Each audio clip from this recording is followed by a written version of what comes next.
Actually আমাদের মুখ্যমন্ত্রী উনি তো জনপ্রতিনিধি এবং তিনি পাহারাদার বলতে গেলে সত্যিকারের আমাদের, যেটা মোদি বলেন চৌকিদার, সেটা ডাহা মিথ্যে কথা। আর সেনাবাহিনী হট করে কেন খুলবে? সেনারা এখন কার আন্ডারে পরিচালনা হচ্ছে? স্বরাষ্ট্রমন্ত্রীর আন্ডারে।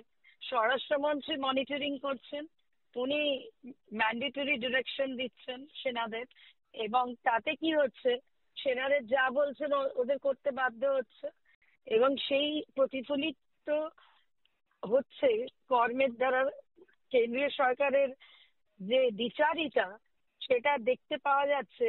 এরা এক একটা উদ্ভট ভাবে কাজ করা, যেটা মানবিক যে অধিকার লঙ্ঘন করে, এবং গণতান্ত্রিক কণ্ঠরোধ করার জন্য তারা সর্বশেষ যেখানে যেটা করলে নয় সেটা অবধি